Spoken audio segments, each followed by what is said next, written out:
Kini waktunya menabur dan menuai, membangun prasarana dan mereformasi gereja sehingga tidak seorang pun yang berkekurangan. Mengasihi Allah, membenci dosa, dan suka memberi. Salam. Selamat hari Minggu. Tuhan memberkati kita semua.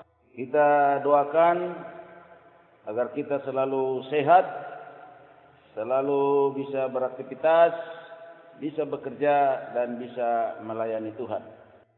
Bapak Ibu Saudara-saudara kasih Tuhan, hari ini adalah hari Minggu yang kudus. Kita masih beribadah di rumah kita masing-masing, dan biarlah kita selalu mengutamakan doa dan ibadah kita kepada Tuhan. Tema firman Tuhan bagi kita semua adalah ibadah di rumah. Emangnya kenapa? Kita dasari dari Yohanes 4 ayat 20 sampai ayat 26. Sebelum kita merenungkan firman Tuhan, kita akan mendengar dulu pujian Sang Penolong.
saudara-saudara yang dikasihi Tuhan, marilah kita berdoa lebih dahulu sebelum kita membaca dan merenungkan firman Tuhan. Ya Tuhan, Bapa di sorga, saat ini kami datang kepadamu. Kami mengucap syukur atas anugerah dan kasih-Mu bagi kami sampai dengan hari ini, di mana Tuhan selalu menjaga kami, terutama dari virus yang ganas ini, COVID-19. Dan Tuhan selalu memberi segala yang kami butuhkan dalam kehidupan kami sehari-hari. Tuhan juga memberikan kekuatan kesehatan yang selalu baik kepada kami. Bapa di surga, saat ini kami mau duduk sebentar untuk beribadah, memuji memuliakan nama-Mu di rumah kami masing-masing dan mendengarkan firman-Mu. Saat ini juga ya Tuhan, hamba-Mu mau memberitakan firman-Mu bagi kami semua. Kami yakin dan percaya bahwa firman Tuhan selalu menguatkan kami, dan firman Tuhan itu akan selalu menuntun kami. Firman Tuhan itu juga selalu mengingatkan kami untuk melakukan segala kehendak-Mu. Inilah Tuhan doa kami, berfirmanlah kepada kami semua melalui hamba-Mu. Dalam nama Tuhan kami Yesus Kristus, kami sudah berdoa dan bersyukur kepada Tuhan. Amin. Bapak, Ibu, saudara-saudara yang dikasihi Tuhan, goal atau sasaran utama saya dengan firman Tuhan ini adalah, yang pertama, agar umat Tuhan mengerti betul di mana sesungguhnya menyembah Allah dengan baik dan benar. Agar umat Tuhan juga tidak berkecil hati atau bahkan meremehkan ibadah yang dilaksanakan di rumah. Tahun 2020 ini adalah tahun yang sangat bersejarah, sebab inilah yang pertama sekali sejak dunia dijadikan oleh Tuhan, semua umat manusia beribadah di rumah mereka masing-masing. Oleh karena virus yang sangat ganas ini, sehingga pemerintah di semua negara membuat peraturan untuk melakukan segala hal dari rumah masing-masing, termasuk beribadah, bekerja di rumah masing-masing. Kalau kita ingat, baik dalam pemberitaan maupun dari media sosial, bahwa khususnya di Italia diangkut orang-orang yang sudah meninggal dunia dengan kendaraan militer beriring-iringan sangat banyak, dan itu semua berisi jenazah-jenazah orang yang sudah meninggal dunia. Demikian juga di Italia terdapat gereja di mana hampir seluruhnya anggota gerejanya meninggal dunia, sehingga di tiap-tiap bangku diperlihatkan hanya foto-foto yang sudah dibuat bingkai, yang sudah meninggal, tidak lagi mereka ada di dalam gereja beribadah. Jadi pengurus gerejanya hanya membuat foto-foto yang sudah dibingkai di tiap-tiap bangku gereja. Ini sangat mengerikan.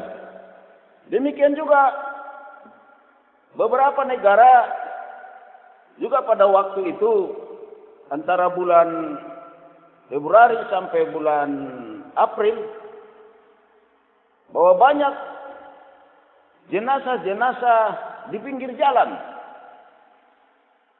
Ini semua adalah akibat daripada terkena virus sampai meninggal dunia. Jadi sangat menegangkan dan sangat mengerikan waktu-waktu itu.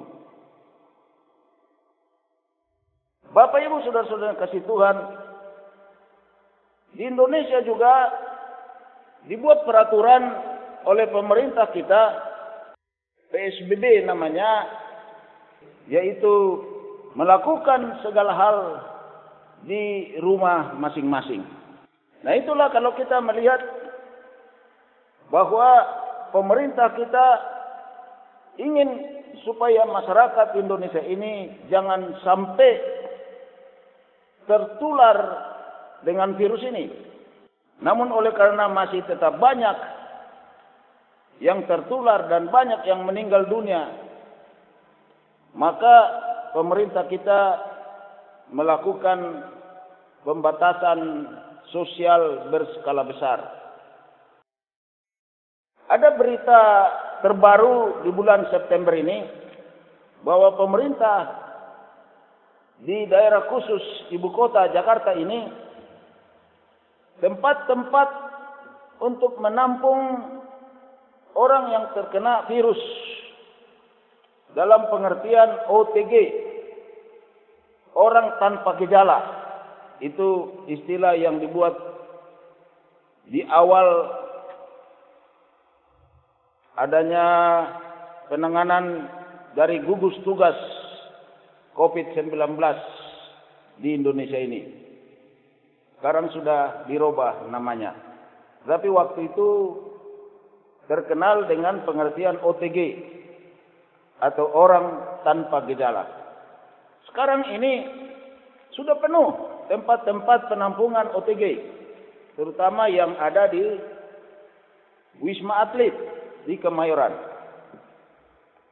Tetapi ada perkembangan baru, kurang lebih sudah 30 hotel yang menyetujui menjadi tempat OTG ini atau orang yang kena virus tetapi tanpa gejala. Dalam pengertian tanpa gejala batuk, tanpa gejala panas, dan tanpa gejala flu. Juga ada informasi baru yang kita dengar dari Kompas Televisi, di mana pada waktu itu Bapak Menteri Kemaritiman dan Investasi Bapak Luhut Binsar Panjaitan yang mengumumkan atau memberitakan atau menginformasikan bahwa pada bulan Desember 2020 ini kemungkinan 100 juta vaksin akan disuntikan kepada masyarakat Indonesia. Tetapi akan diutamakan khususnya kepada petugas-petugas kesehatan. Dan nanti sampai kepada masyarakat Indonesia seluruhnya di bulan Januari 2021 yang akan datang. Demikian juga ada vaksin yang dibuat di Bandung yang sudah dilihat oleh Bapak Presiden kita, dan itu nanti vaksin itu akan diberi kepada masyarakat kemungkinan besar pada bulan Juni 2021 yang akan datang. Jadi kita doakan semua upaya besar daripada pemerintah kita ini supaya kita diberikan imunitas yang baik untuk melawan virus atau COVID-19 ini. Bapak Ibu saudara-saudara kasih Tuhan, jadi kita sekarang masih lebih aman, masih lebih nyaman, masih lebih bagus, masih lebih baik beribadah di rumah kita masing-masing. Sebab ada gereja yang sudah dibuka atau umatnya beribadah di gerejanya, lalu 1 bulan ditutup kembali.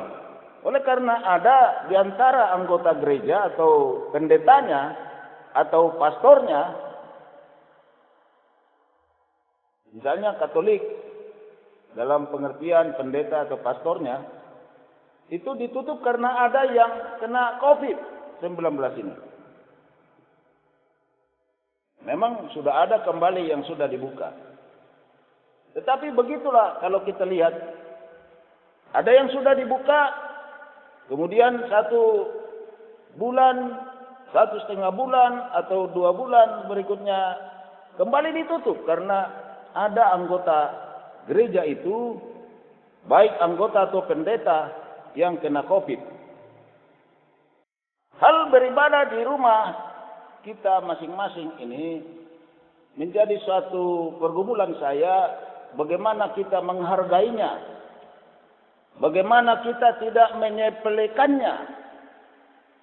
Itu sebabnya saya mengambil tema agak sedikit mungkin agak berbeda dengan tema-tema sebelumnya. Saya membuat tema ini secara praktis, yaitu beribadah di rumah, emangnya kenapa? Kita dasari dari Yohanes 4 ayat 20 sampai ayat yang ke-26. Dari firman Tuhan ini kita akan baca dulu sebelum lebih jauh untuk membahasnya. Yohanes 4 ayat 20 sampai 26 dikatakan demikian. Nenek moyang kami menyembah di atas gunung ini, tetapi kamu katakan bahwa Yerusalemlah tempat orang menyembah. Kata Yesus kepadanya, percayalah kepadaku, hai perempuan, saatnya akan tiba bahwa kamu akan menyembah Bapa bukan di gunung ini dan bukan juga di Yerusalem.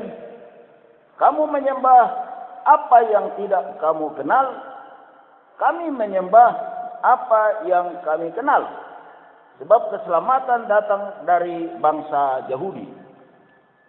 Tetapi saatnya akan datang dan sudah tiba sekarang bahwa penyembah-penyembah benar akan menyembah Bapa dalam roh dan kebenaran. Sebab Bapa menghendaki penyembah-penyembah demikian. Allah itu roh, dan barang siapa menyembah Dia harus menyembahnya dalam roh dan kebenaran. Jawab perempuan itu kepadanya, aku tahu bahwa Mesias akan datang, yang disebut juga Kristus. Apabila Ia datang, Ia akan memberitakan segala sesuatu kepada kamu. Kata Yesus kepadanya, akulah Dia yang sedang berkata-kata dengan engkau. Dari firman Tuhan ini, kita hendak membahas tentang hal penyembahan yang menjadi topik pembicaraan Tuhan Yesus dengan perempuan Samaria yang kita lihat dalam judul perikop percakapan Yesus dengan perempuan Samaria di dalam Yohanes pasal 4 ini. Ada 3 hal yang dibicarakan di sini menyangkut tentang penyembahan.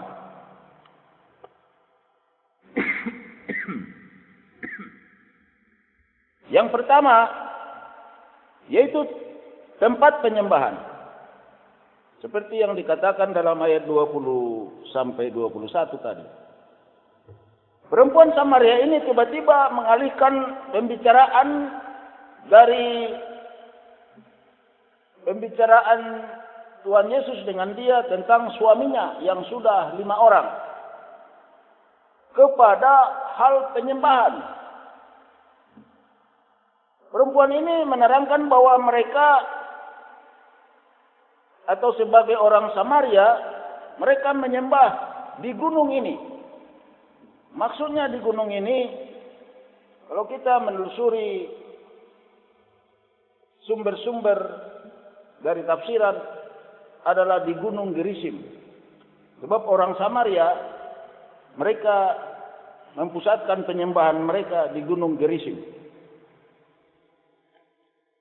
Sedangkan orang Israel atau di zaman Tuhan Yesus adalah orang Yahudi, mereka menyembah di Yerusalem, yaitu di bait suci mereka itu.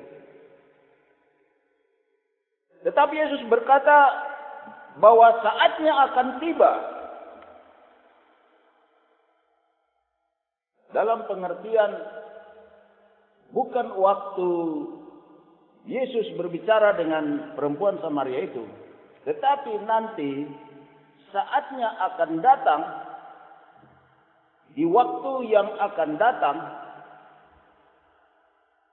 orang-orang tidak lagi menyembah di Gunung Gerisim dan juga tidak lagi menyembah di Yerusalem, di bait suci. Itulah yang dimaksud oleh Yesus. Dia katakan bahwa saatnya akan tiba,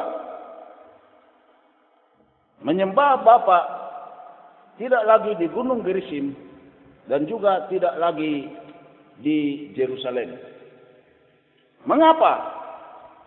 Jawabnya kita lihat di konteks lain atau di ayat lain.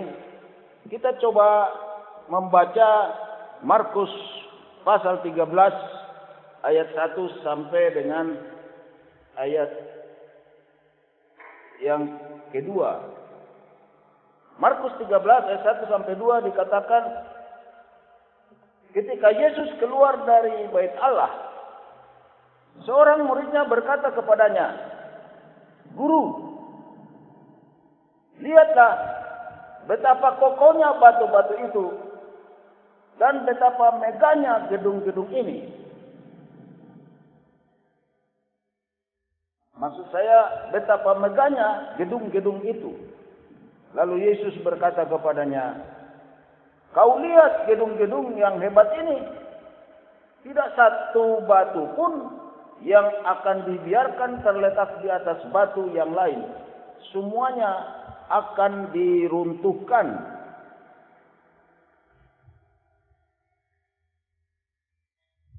Yesus mengatakan bait suci yang di Yerusalem itu akan diruntuhkan.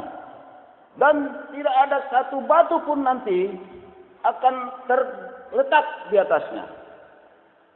Apa yang dimaksud Yesus dengan perkataan ini?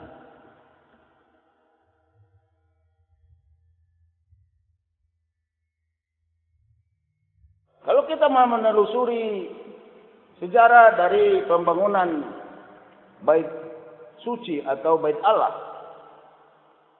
yang dimulai dari penyembahan bangsa Israel yang dipimpin oleh Musa, yaitu di kemah suci, kemah pertemuan, yang akhirnya nanti ketika bangsa Israel sudah sampai di Kanaan, lalu kemudian semua sistem di kemah suci itu dimasukkan di bait Allah yang dibangun oleh Raja Salomo. Jadi kalau kita menelusuri bahwa pembangunan bait suci atau bait Allah yang dibangun oleh Raja Salomo itu kurang lebih tahun 900 before Christ atau 900 sebelum Masehi.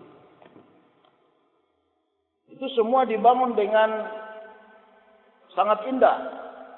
Bahan-bahannya dari emas, permata, dan perak, dan kayu-kayunya kayu yang paling bagus di seluruh Timur Tengah atau bahkan bisa dibilang di seluruh dunia. Itulah bahan-bahan yang sangat luar biasa dalam pembangunan Bait Suci Salomo ini.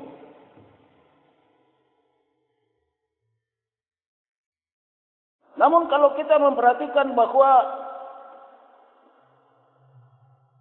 oleh karena umat Israel tidak melakukan seperti yang dikatakan oleh Tuhan Allah, bahwa kalau mereka sudah tidak lagi menyembah kepada Allah, kepada Yahweh, maka bait suci yang mereka dirikan itu akan dibuang oleh Allah dan akan diruntuhkan.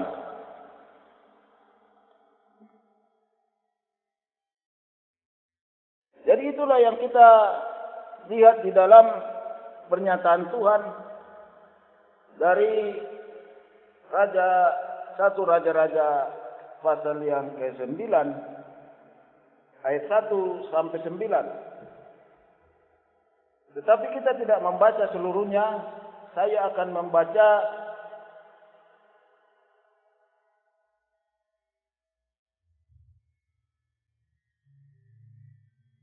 dari ayat yang keempat sampai ayat yang ke-9. Demikian. Mengenai engkau, jika engkau hidup di hadapanku sama seperti Daud ayahmu, dengan tulus hati dan dengan benar dan berbuat sesuai dengan segala yang kuperintahkan kepadamu, dan jika engkau tetap mengikuti segala ketetapan dan peraturanku, maka aku akan meneguhkan tahta kerajaanmu atas Israel untuk selama-lamanya, seperti yang telah kujanjikan kepada Daud ayahmu, dengan berkata keturunanmu takkan terputus dari tahta kerajaan Israel. Tetapi jika kamu ini dan anak-anakmu berbalik daripadaku dan tidak berpegang pada segala perintah dan ketetapanku yang telah kuberikan kepadamu, dan pergi beribadah kepada Allah lain dan sujud menyembah kepadanya, maka aku akan melenyapkan orang Israel dari atas tanah yang telah kuberikan kepada mereka, dan rumah yang telah kukuduskan bagi namaku itu akan kubuang dari hadapanku, maka Israel akan menjadi hiasan dan sindiran di antara segala bangsa, dan rumah ini akan menjadi reruntuhan, sehingga setiap orang yang lewat akan tertegun bersuit dan berkata, apakah sebenarnya sebabnya Tuhan berbuat demikian kepada negeri ini dan kepada rumah ini?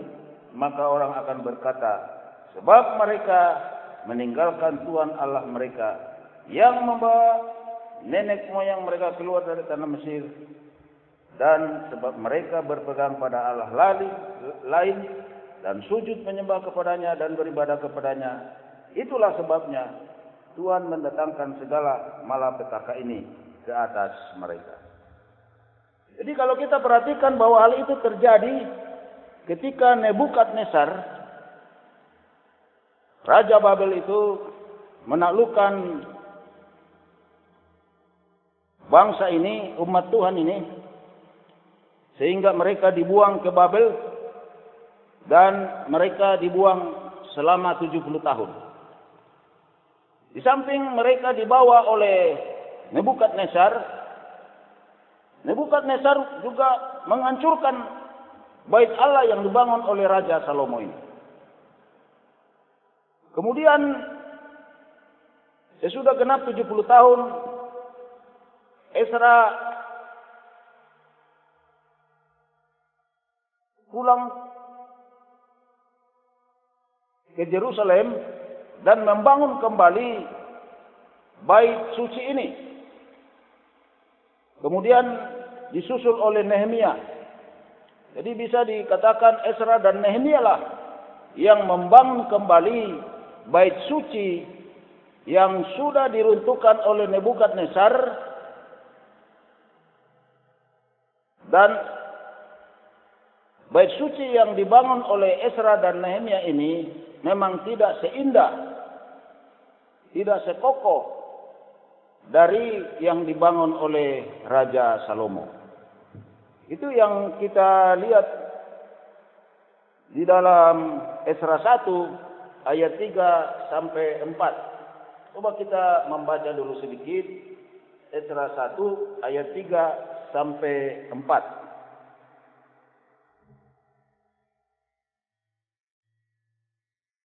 Siapa di antara kamu termasuk umatnya Allahnya menyertainya, biarlah ia berangkat pulang ke Yerusalem yang terletak di Yehuda dan mendirikan rumah Tuhan Allah Israel, yakni Allah yang diam di Yerusalem, dan tiap orang yang tertinggal dimanapun ia ada sebagai pendatang harus disokong oleh penduduk setempat dengan perak dan emas, harta benda dan ternak, di samping persembahan sukarela bagi rumah Allah yang ada di Yerusalem.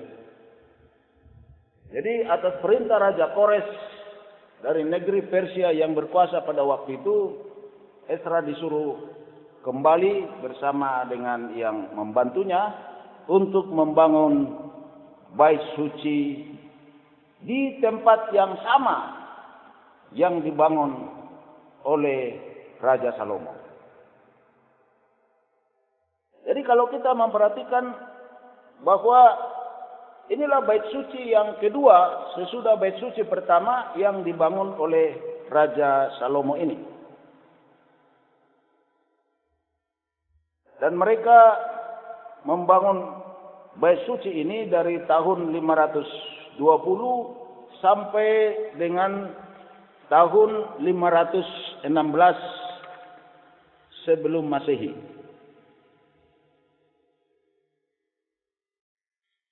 Lalu kemudian oleh Raja Herodes dari kerajaan Roma, bait suci kedua ini direnovasi, dibuat lebih indah, dibuat lebih bagus lagi. Dikerjakan dari tahun 19 before Christ atau sebelum Masehi sampai tahun 9 before Christ atau tahun 9 sebelum Masehi. Jadi kurang lebih 10 tahun, namun tetap terus dilaksanakan, dipercantik, dibuat lebih bagus sampai dengan tahun 64 Masehi atau Anno Domini atau sesudah Kristus.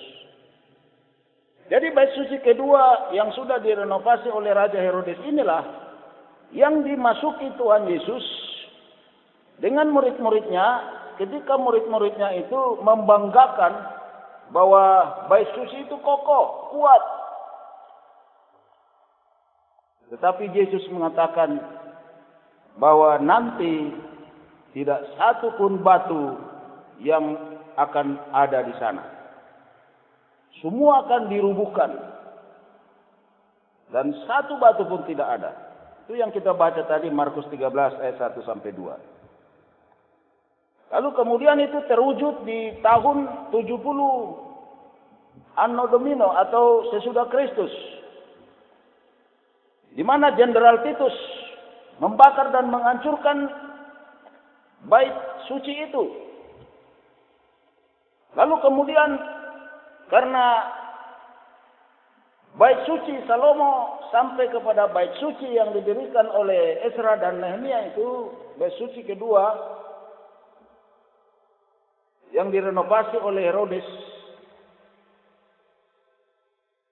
dari pasukan Jenderal Titus membakar, sehingga emas-emas itu semua meleleh sampai ke bawah. Sesudah runtuh semuanya, emas-emas itu semua mungkin lengket di batu-batu. Itulah sebabnya batu-batu itu dicungkil, lalu kemudian mungkin di situ lengket dengan emas. Lalu kemudian semua batu-batu itu yang lengket dengan emas lalu mereka bawa.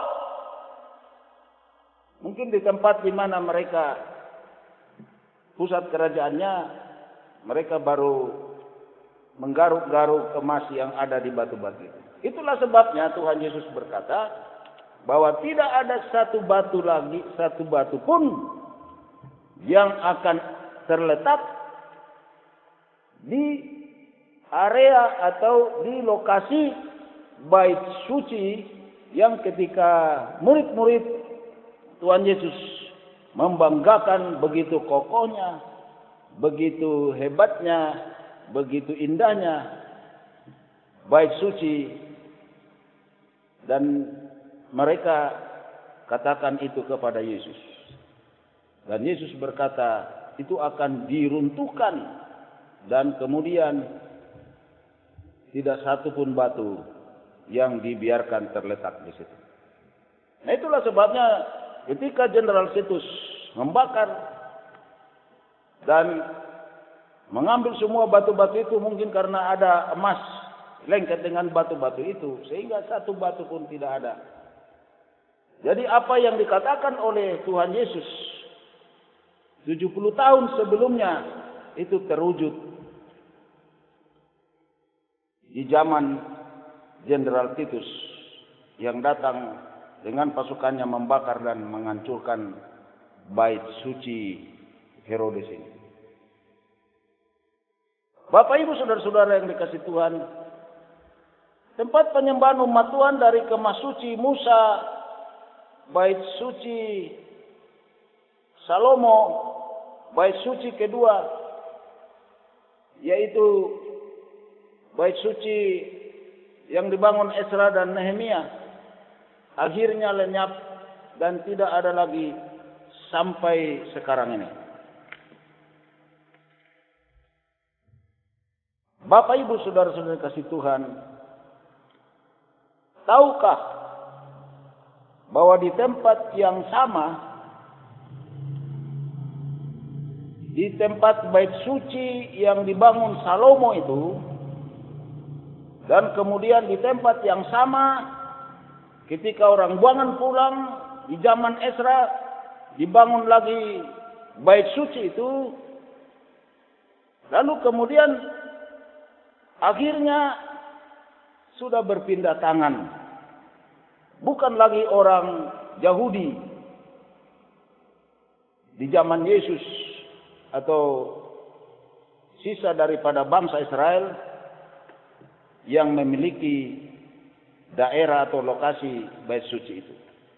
Sehingga ketika bait suci itu dalam keadaan gersang ditinggal, lalu kemudian itu terjadilah perkembangan sejarah, lalu apa yang berdiri di sana sampai sekarang ini. Jadi kalau kita memperhatikan daerah di mana bait suci Salomo dan di tempat yang sama bait suci yang dibangun kembali sesudah runtuh, hancur bait suci Salomo, dibangun oleh Ezra dan Nehemia, kemudian direnovasi Herodes, Raja Herodes. Lalu kemudian itu sekarang ini di tempat yang sama berdiri masjid yang berkubah emas yang namanya Dome of the Rock. Lalu ada lagi masjid di bagian selatannya dari Dome of the Rock atau masjid yang berkubah emas ini, yaitu Masjid Al-Aqsa. Jadi di area yang sama dari bait suci Salomo yang sudah runtuh, dan di area yang sama dibangun lagi oleh Ezra dan juga Nehemia. Lalu kemudian direnovasi Raja Herodes.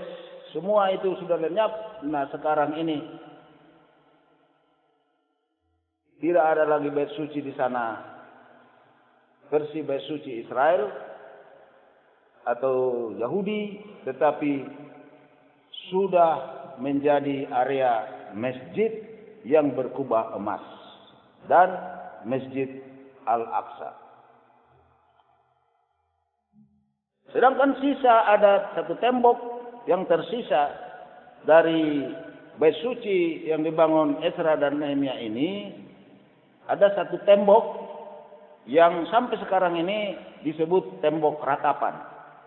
Meratapi segala dosanya dan juga meratapi supaya Mesias supaya cepat datang. Jadi Bapak Ibu saudara-saudara yang dikasih Tuhan, semua bait suci yang dibanggakan umat Tuhan yang dahulu itu telah hancur dan sudah tidak ada lagi bait suci mereka. Kalau kita memperhatikan apa yang dikatakan oleh Tuhan Yesus di dalam Markus ayat pasal 14, Markus 14 ayat 58, coba kita membaca dulu. Kami sudah mendengar orang ini berkata, akan merubuhkan bait suci buatan tangan manusia ini, dan dalam 3 hari akan kudirikan yang lain, yang bukan buatan tangan manusia. Ini satu hal yang sangat luar biasa, bahwa Tuhan Yesus mau menunjukkan bait suci yang dia mau bangun bukanlah buatan tangan manusia, tetapi bait suci yang akan dibangun oleh Tuhan adalah buatan Tuhan Allah sendiri di dalam karya Tuhan Yesus. Mari kita membaca Yohanes 2 ayat 19 sampai 22, dikatakan Tuhan Yesus dari ayat 19. Jawab Yesus kepada mereka, rombak bait Allah ini, dan dalam 3 hari aku akan mendirikannya kembali. Lalu kata orang Yahudi kepadanya, 46 tahun orang mendirikan bait Allah ini, dan engkau dapat membangunnya dalam 3 hari. Tetapi yang dimaksudkannya dengan bait Allah ialah tubuhnya sendiri. Kemudian sesudah ia bangkit dari antara orang mati, barulah teringat oleh murid-muridnya bahwa hal itu telah dikatakannya, dan mereka pun percayalah akan kitab suci dan akan perkataan yang telah diucapkan Yesus. Ini terjadi perkataan Yesus ini karena Tuhan Yesus melihat di bait suci Herodes ini itu banyak pedagang-pedagang di pelatarannya berdagang dengan segala macam dagangannya. Lalu kemudian ketika Tuhan Yesus melihat, Tuhan Yesus marah mengusir mereka. Lalu kemudian itu Tuhan Yesus mengatakan pernyataan ini yang kita baca tadi, Yohanes 2 ayat 19 sampai 22 ini. Maksud daripada Tuhan Yesus di sini, dia mau mengatakan bahwa dia akan membangun bait Allah dalam 3 hari. Itu sebenarnya dimaksudkan adalah kematiannya sesudah 3 hari bangkit. Lalu kemudian akan berubah penyembahan, bukan lagi di bait suci, tetapi penyembahan yang sebenarnya adalah untuk Allah di dalam Yesus. Dalam Matius 18 ayat 20, Yesus berkata bahwa 2-3 orang berkumpul atas namaku, di situ aku ada di tengah-tengah mereka. Jadi ibadah di rumah pun tidak lagi masalah. Di rumah kita beribadah dengan istri, suami, opa, oma, anak-anak, cucu semua. Atau bahkan juga sendirian kita beribadah. Di situ Yesus ada. Di situ Yesus hadir. Kalau konsep Yahudi zaman dahulu itu bahwa kehadiran Allah hanya ada di ruang Maha Kudus. Dan umat itu pun umat Israel tidak ada satupun yang bisa masuk ke ruang Maha Kudus. Tetapi sekarang setiap orang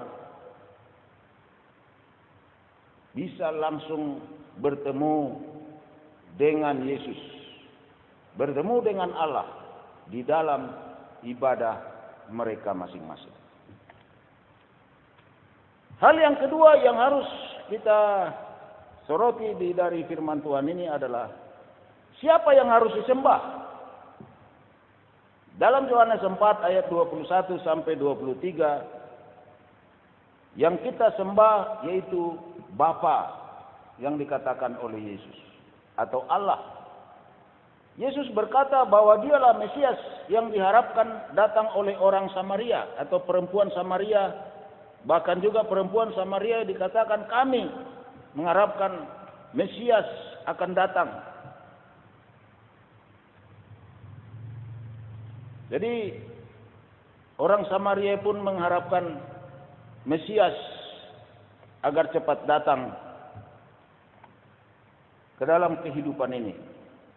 Juga bukan hanya orang Samaria yang mengharapkan Mesias itu datang cepat, tetapi juga orang-orang Yahudi atau orang Israel modern di zaman Yesus. Jadi dengan kata lain Yesus mau mengatakan, akulah dia, Mesias yang kamu tunggu-tunggu itu. Dan di dalam perjanjian lama bisa dalam bahasa sederhananya kita mengatakan kalau Tuhan Yesus berkata, akulah Yahweh itu, akulah Elohim itu. Dan dalam perjanjian baru, misalnya Tuhan Yesus berkata, akulah Theos itu, atau akulah Tuhan itu. Jadi Yesus mengatakan, sebab keselamatan datang dari bangsa Yahudi. Jadi kalau kita memperhatikan di sini bahwa yang disembah bukan lagi yang di Bait Suci atau yang di Yerusalem, di mana Allah ada di sana di ruang Maha Kudusnya, tetapi tidak lagi seperti itu. Tetapi sekarang yang disembah oleh orang yang percaya kepada Yesus adalah Yesus Kristus yang adalah Allah menjadi manusia. Sebab Allah itu adalah roh dan Yesus juga adalah roh. Dan roh Tuhan itu, roh Allah itu ada di mana-mana. Dialah yang kita sembah. Jadi pertanyaan tadi, siapa yang harus sembah? Jadi yang harus disembah adalah Yesus Kristus. Yesus Kristus itu adalah Allah kita. Yesus Kristus itu adalah Roh Kudus. Jadi kita harus menyembahnya. Yang ketiga, siapa penyembah-penyembah yang benar? Seperti yang dikatakan tadi dalam Yohanes 4 ayat 23 sampai ayat yang ke-24. Penyembah-penyembah yang benar adalah setiap orang yang percaya Yesus adalah Mesias atau Juru Selamat, penebus dosa manusia, atau Kristus yang dikatakan oleh perempuan Samaria tadi di dalam ayat 25. Kristus itu artinya Tuhan, pemilik hidup manusia. Dalam Matius 16 ayat 16 sampai 18, Yesus berbincang-bincang dengan murid-muridnya, menurut orang siapakah aku ini? Tapi pada akhirnya Petrus berkata, engkau adalah Mesias, anak Allah yang hidup. Lalu Yesus menegaskan bahwa setiap orang yang menyatakan dirinya adalah Mesias atau Juru Selamat, dia sudah termasuk jemaat Tuhan atau umat Tuhan. Atau lebih baiknya kita membaca Matius pasal yang ke-16 ayat yang ke-16 sampai 18. Demikian di sini dikatakan. Maka jawab Simon Petrus, engkau adalah Mesias anak Allah yang hidup. Kata Yesus kepadanya, berbahagialah engkau Simon bin Yunus, sebab bukan manusia yang menyatakan ini kepadamu, melainkan Bapa-Ku yang di sorga.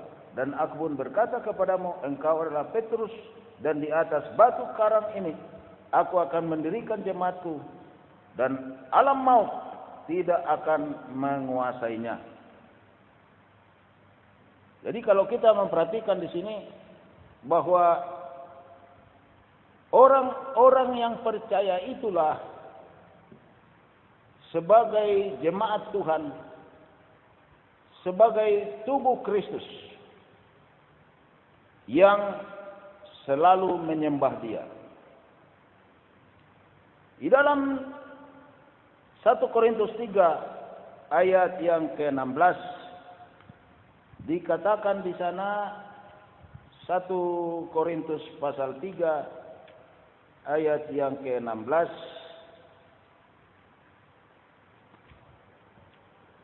tidak tahukah kamu bahwa kamu adalah bait Allah dan bahwa Roh Allah diam di dalam kamu? Dan 1 Korintus 6 ayat yang ke-19 sampai 20 di sini dikatakan juga hal yang sama. Atau tidak tahukah kamu bahwa tubuhmu adalah bait Roh Kudus yang diam di dalam kamu, Roh Kudus yang kamu peroleh dari Allah, dan bahwa kamu bukan milik kamu sendiri, sebab kamu telah dibeli dan harganya telah lunas dibayar. Karena itu muliakanlah Allah dengan tubuhmu. Jadi setiap orang yang percaya kepada Yesus, yang percaya bahwa dia adalah Mesias atau Juru Selamat, dia adalah milik Tuhan. Karena sudah dibeli oleh Tuhan Yesus dengan kematiannya di salib di Golgota. Sudah lunas dibayar, kata dari 1 Korintus 16 ayat 20. Dan orang-orang percaya itulah jemaat Tuhan atau kumpulan orang percaya yang sudah dibeli dari kuasa kegelapan dunia ini, dari kuasa dosa kepada kuasa Yesus, atau orang yang dipanggil keluar dari kegelapan dosa kepada kehidupan di dalam Yesus. Itulah arti eklesia. Kalau kita belajar pengertian daripada gereja. Dan kemudian dalam bahasa Portugis, asal kata dari gereja itu disebut igreja. Artinya perkumpulan orang percaya kepada Yesus. Sama dengan eklesia tadi. Orang-orang yang sudah dipanggil keluar yang percaya kepada Yesus. Dan di dalam Kisah Para Rasul 11 ayat 26 dikatakan bahwa itulah pertama sekali orang-orang yang percaya kepada Yesus disebut orang Kristen. Jadi orang-orang yang percaya kepada Yesus sebagai Tuhan, seperti yang dikatakan dalam Filipi 2 ayat 11. Dalam Filipi 2 ayat 11. Dan segala lidah mengaku Yesus Kristus adalah Tuhan bagi kemuliaan Allah Bapa. Itu adalah jemaat Yesus, anggota gereja. Dalam pengertian bukan anggota gedung gereja, tapi anggota gereja dalam pengertian tadi gereja atau pengertian eklesia tadi, orang-orang sudah dipanggil dari dunia yang gelap, dari dunia dosa kepada kehidupan yang kudus di dalam Yesus. Dan di dalam 1 Korintus 12 ayat 27 dikatakan bahwa orang percaya kepada Yesus itu adalah tubuh Kristus. Jadi kita sebagai tubuh Kristus adalah bait Allah. Dan dalam kita sebagai bait Allah, Roh Allah diam di dalam kita. Jadi kita sendiri adalah bait Allah. Dan dalam kita ada Roh Allah. Itu yang sudah kita baca tadi dari 1 Korintus 3 ayat 16 dan 1 Korintus 6 ayat 19. Penyembah-penyembah yang benar yang dimaksud Yesus di dalam Yohanes 4 tadi adalah pengikutnya dan semua orang yang percaya kepadanya sepanjang zaman, termasuk kita sekarang ini. Bapak Ibu saudara-saudara yang dikasihi Tuhan, banyak hal bisa kita ambil sebagai perenungan kita kali ini. Yang pertama, di dalam Yesus tidak ada lagi bait suci fisik atau bait suci materi atau bait suci dalam bentuk gedung atau bangunan. Bahkan termasuk juga gedung gereja sebagai tempat sembahyang yang sangat diagungkan, yang sangat dimuliakan oleh manusia. Tidak ada lagi itu. Yang kita agungkan hanya Yesus. Di mana saja kita dapat mengagungkan Yesus, termasuk di rumah kita. Kita adalah bait Allah, sebab Allah diam di dalam kita. Itu yang kita dikatakan tadi 1 Korintus 3 ayat 16 dan 1 Korintus 6 ayat 19. Jadi tidak berkurang nilainya, tidak berkurang hikmatnya jika kita beribadah di rumah kita masing-masing. Jadi kata emangnya kenapa? Ternyata inilah jawabannya yang kita sudah uraikan tadi. Di rumah juga Tuhan berkenan dengan ibadah kita. Yang kedua, perenungan yang kita ambil daripada firman Tuhan ini adalah kemah suci atau bait suci Israel atau bait suci Yahudi yang membatasi umat ke ruang Maha Kudus untuk berjumpa dengan Allah. Kini kita sangat berbahagia sebab tidak ada lagi batas yang menghalangi kita untuk bertemu dengan Allah kita di dalam Yesus Kristus. Bahkan dikatakan oleh Matius 28 ayat 20, Tuhan Yesus berkata, "Aku akan besertamu sampai akhir zaman." Jadi Yesus selalu beserta dengan kita. Dan Roh Allah ada dalam kita. Jadi kita tidak takut akan hal apapun. Dan yang terakhir, renungan yang kita ambil dari firman Tuhan yang kita renungkan tadi adalah, jika tubuh kita milik Allah, seperti yang dikatakan tadi 1 Korintus 6 ayat 20, dan yang kudus, maka jangan dikotori. Jangan dibuat tidak menyenangkan hati Tuhan. Jangan dikotori oleh dosa apapun. Tuhan bilang atau Tuhan katakan, "Kuduslah kamu sebab aku kudus." Mari kita menjaga tubuh kita. Mari kita sadari bahwa tubuh kita adalah milik Allah.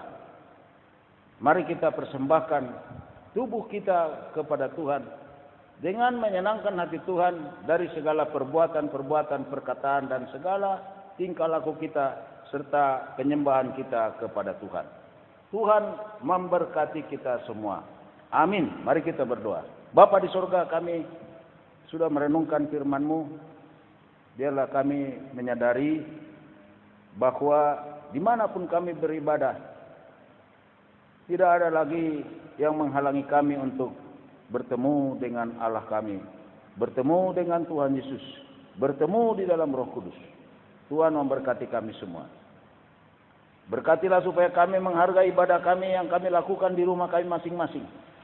Berkatilah ya Tuhan, supaya semua beribadah kepada Tuhan pada hari Minggu yang kudus. Dan juga nanti tiba waktunya kami bisa bersama-sama melaksanakan ibadah di rumah Tuhan, di gedung gereja. Namun untuk sekarang ini lebih aman, lebih nyaman, lebih selamat kami untuk tetap beribadah di rumah kami masing-masing. Tuhan berkatilah ibadah-ibadah umat-Mu semua, anggota gereja, dan dimanapun mereka melakukan ibadah di rumah masing-masing, biarlah Tuhan hadir di tengah-tengah mereka. Bapa di surga, kami serahkan ke dalam tangan-Mu seluruh hidup kami. Berkatilah usaha pekerjaan kami, anak-anak kami yang sekolah, anak-anak kami yang masih balita. Tuhan memberkati kami dalam bekerja, beri rezeki yang baik. Berkati kami untuk selalu mengucap syukur kepada Tuhan. Dan memberkati kami dengan kekuatan kesehatan. Jauhkan kami dari mara bahaya, sakitnya, kecelakaan. Berkati yang sakit, baik yang masih di rumah, mengalami sakit belum sembuh, jamah dan sembuhkanlah mereka. Kasihani mereka. Bangkitkan fisik mereka, semua organ-organ tubuh mereka supaya bangkit kembali, baik kembali dengan kuasa kebangkitan Yesus Kristus. Berkati juga yang masih berada di isolasi oleh karena virus atau COVID-19 ini, supaya mereka segera baik, sehat dan pulih kembali pulang ke rumah dengan sehat dan sukacita. Berkati para dokter, tim para medis, berkati juga tim dari gugus tugas untuk penanganan COVID-19 ini. Berkati Bapak Presiden kami, Wakil Presiden dan semua lembaga-lembaga tinggi negara, Menteri Kesehatan, untuk fokus ya Tuhan untuk bisa membuat lebih bagus lagi penanganan supaya tidak tertular lebih banyak lagi orang oleh virus COVID-19 ini. Demikian juga kami berdoa untuk Bapak Gubernur kami di Jakarta ini supaya dia dengan jajarannya bekerja keras sehingga di Jakarta semakin melandai, semakin menurun orang yang terkena virus atau COVID-19 ini. Tuhan memberkati kami semua, memberkati pelayanan kami, memberkati para pelayan-pelayan Tuhan, memberkati hidup kami semua sehat dan panjang umur semua. Terpuji-pujilah nama-Mu Tuhan kekal selamanya. Inilah Tuhan hidup kami, inilah doa kami. Tuhan memberkati kami, memberkati anak-anak yang kuliah, yang sekolah, yang bekerja, memberkati pelayanan kami dimanapun. Biarlah semua untuk kemuliaan hormat bagi nama-Mu. Dalam nama Tuhan Yesus kami berdoa dan bersyukur kepada Tuhan. Amin. Kita masih mendengar satu pujian lagi, yaitu judul pujian ini, Kaulah Harapan.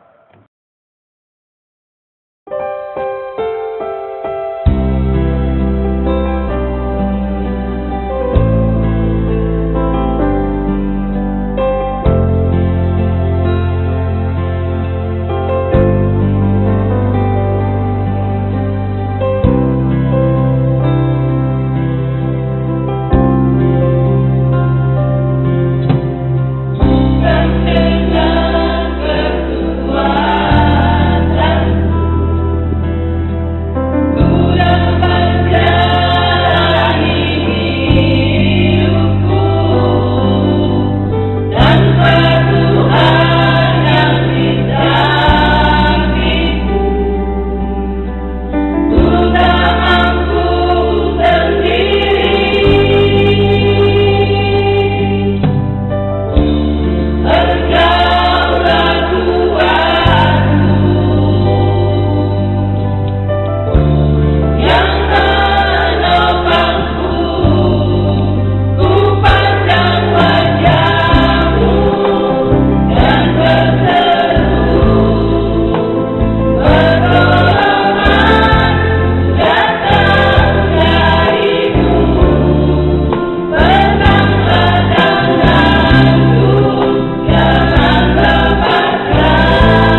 Amin. Selamat hari Minggu. Tuhan Yesus memberkati.